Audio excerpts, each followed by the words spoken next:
The sound came without warning. One sharp ring slicing through a gray morning, bouncing off tiled corridors and polished floors. In an instant, chatter stopped, feet froze, and the day snapped into order. That bell didn't just mark lessons. It ruled everything. It decided when you spoke, when you moved, even how you stood. Looking back now, it's hard to believe how ordinary routines felt so heavy, so serious, so final. Today's schools hum with flexibility and choice, but back then, the rhythm was fixed and unquestioned. As we step inside those classrooms, you'll be surprised by what was forgotten. To understand why school felt so unbending, you have to remember that Britain children were growing up in the 1950s, were years of rebuilding, when families were still finding their balance after wartime disruption. Many homes carried habits shaped by making do, by order, and by respect for rules that kept things steady. Schools reflected that mindset perfectly. Education was not simply about lessons and certificates. It was about shaping citizens who would follow instructions, arrive on time, and know their place. Classrooms mirrored workplaces and households with clear hierarchies and expectations. Adults were authority figures, rarely questioned, and children learned early that obedience mattered. Even the buildings told the story. Solid brick schools, echoing halls, high windows, and long corridors reinforced a sense of seriousness. Uniform clothing removed individuality, while routines removed uncertainty. Compared with today's focus on expression and choice, it feels stark. But at the time, this structure promised stability in a world still healing, and that belief shaped every school day that followed. It was within this atmosphere that strict routines felt natural, accepted, and even comforting, setting the stage for school days that would feel relentless by modern standards to many children growing up then. A day at school began long before the first lesson. Coats were straightened, shoes checked, and lines formed in the playground.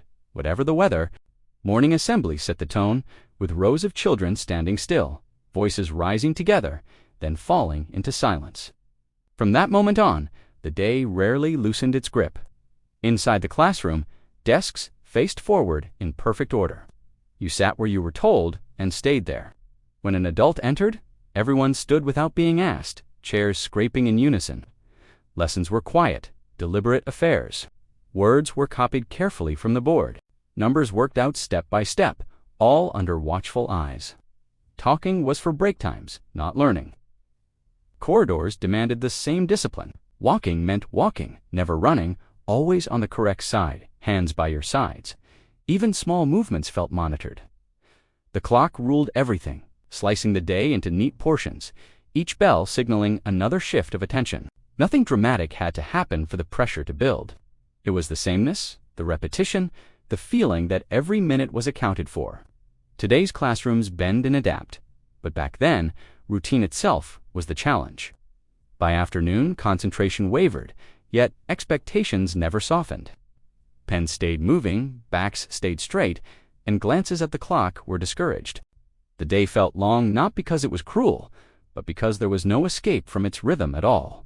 Some rules were written on notice boards, but most were never explained, simply absorbed through daily repetition, until they felt as natural as breathing itself. You spoke only when invited, raised your hand, waited patiently, and learned early that silence was safer than curiosity in most classrooms back then. Walking meant straight lines, even spacing eyes forward, and no drifting thoughts. Because order mattered more than comfort or explanation for children growing up then.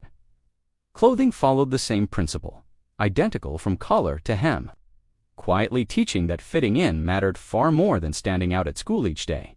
No one explained why these rules existed.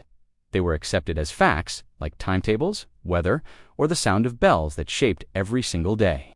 Children adapted quickly, learning to measure themselves by neat work, quiet behavior, and how little attention they attracted from adults each passing school hour then. Comfort rarely entered the conversation, because endurance was praised, and getting through the day without trouble felt like success for many pupils growing up there. Looking back now, it seems harsh, yet at the time, this quiet obedience was simply how school life worked for most children, families, and teachers. There was comfort in knowing the rules, even when they felt heavy, because certainty left little room for questions or uncertainty during long school days. Those unspoken expectations followed children everywhere, shaping how they sat, spoke, and thought. Carrying forward into the next lesson and into the years beyond school, school taught more than sums and spelling, though it rarely said so out loud. Day after day, routines quietly trained children in patience, in waiting their turn, in carrying on even when lessons dragged. Resilience was learned by sitting still, finishing tasks, and returning each morning regardless of mood. Confidence grew differently then, rooted not in praise but in endurance, in knowing you could get through the day without complaint. Authority was something you adjusted to, not debated. Adults set the rules, and children adapted themselves around them. For some, this created a sense of security, a clear framework that made the world predictable. For others, it felt restrictive, even stifling. Looking back now, it's hard to separate the burden from the benefit. Those classrooms shaped how many approached work, responsibility, and fairness for decades afterwards. Whether helpful or heavy, these lessons lingered long after the blackboard was wiped clean. Decades later, it's often the smallest details that return first.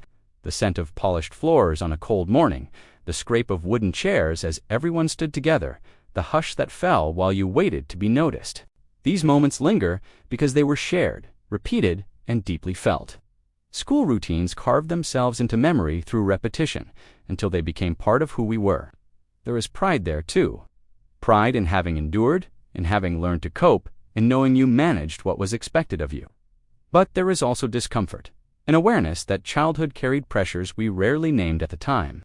Looking back, we recognize both feelings living side by side. Those days were not simply good or bad, they were formative. They shaped how we remember authority, effort, and fairness. That is why these routines stay with us, reminding us of who we were becoming. Looking at classrooms today, the contrast is striking. Lessons bend, voices are heard, and individuality has space to breathe. It's tempting to wonder whether children now could settle into the strict rhythms of the 1950s, or whether they ever should. Back then, routine promised order. Today, flexibility promises understanding. Neither era is perfect, just different. What matters is remembering how those old days felt, not to judge them, but to understand them. And perhaps, as you think back, you'll find yourself recalling your own school days and quietly comparing them with now. For more of these unbelievable memories, tap the video on your screen. The 1970s stories are something else. Don't forget to subscribe.